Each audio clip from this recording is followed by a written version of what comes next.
Pope Leo XIV homily for the commemoration of the martyrs and witnesses of the faith of the 21st century on the feast of the exaltation of the Holy Cross, September the 14th of the Jubilee year 2025.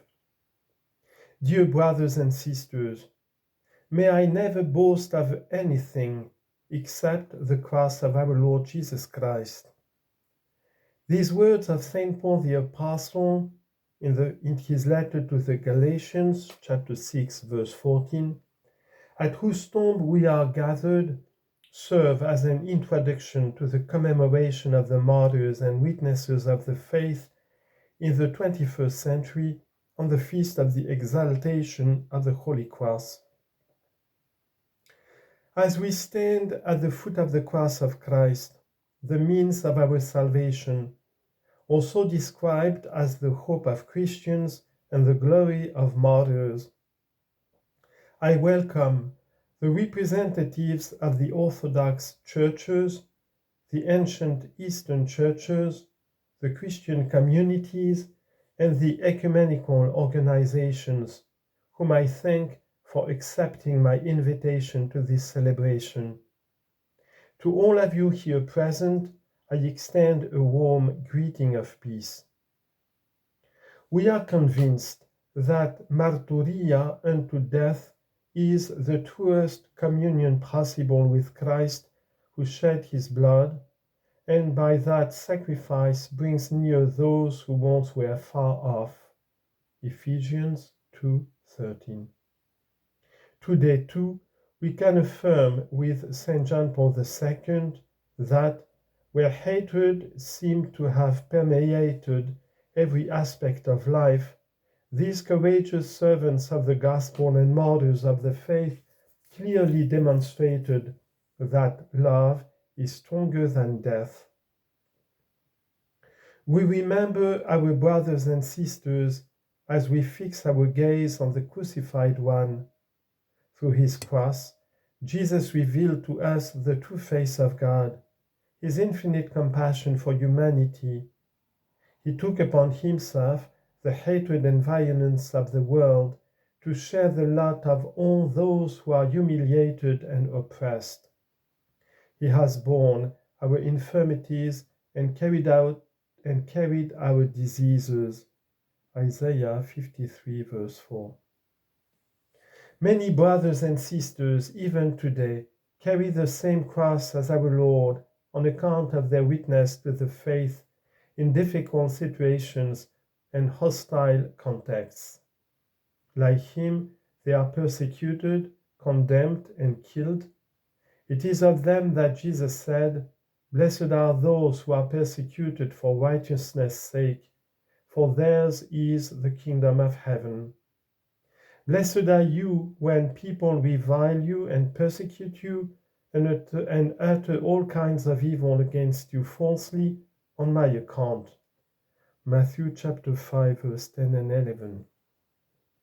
There are women and men, religious, lay people and priests, who pay with their lives for their fidelity to the gospel, their commitment to justice, their battle for religious freedom, where it is still being violated, and their solidarity with the most disadvantaged.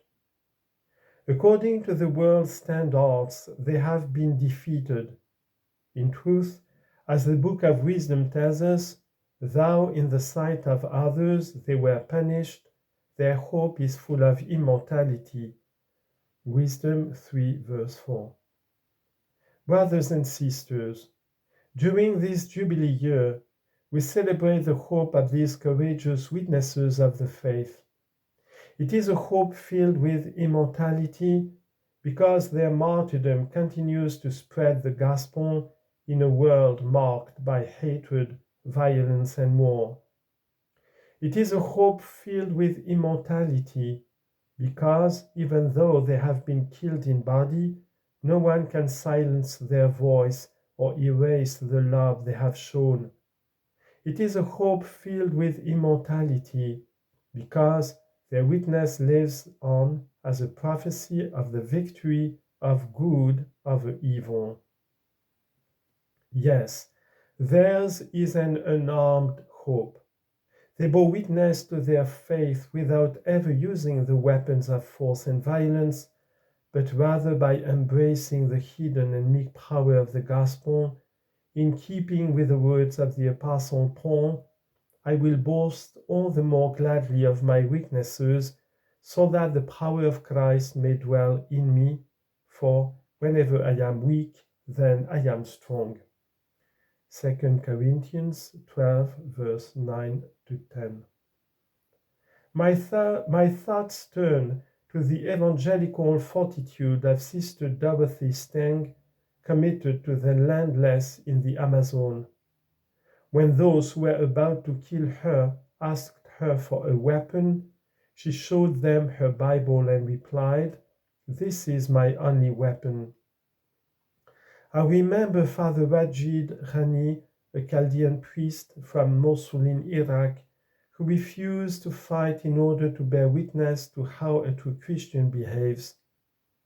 I think also of Brother Francis Taffy, an Anglican and member of the Melanesian Brotherhood, who gave his life for peace in the Solomon Islands. There are many such examples because, unfortunately, despite the end of the great dictatorships of the 20th century, to this day, the persecution of Christians has not ended. On the contrary, in some parts of the world, it has increased. These courageous servants of the gospel and martyrs of the faith stand as a vast panorama of Christian humanity, a panorama of the gospel of the Beatitudes, lived even to the shedding of blood. Dear brothers and sisters, we can't and do not want to forget. We want to remember. We do so certain that, just as in the first centuries, so too in the third millennium, the blood of the martyrs is the seed of new Christians, as said Tertullian. We want to keep this memory alive alongside our brothers and sisters of other churches and Christian communities. I therefore wish to reaffirm the commitment of the Catholic Church to safeguard the testimony of the witnesses of the faith from all Christian traditions. The commission of new martyrs of the Dicastery for the Causes of Saints is carrying out this task in collaboration with the Dicastery for Promoting Christian Unity. As we recognized during the recent synod, the ecumenism of blood unites Christians of different backgrounds who together give their lives for faith in Jesus Christ. The witness of their martyrdom is more eloquent than any word. Unity comes from the cross of the Lord. May the blood of so many witnesses hasten the arrival of the blessed day when we will drink from the same cup of salvation. Dear friends, a Pakistani child called Abish Masih, killed in an attack against the Catholic Church, once wrote in his notebook, "Making the world a better place." May this child's dream inspire us to bear courageous witness to our faith, so that together we may be leaven for a peaceful and fraternal humanity.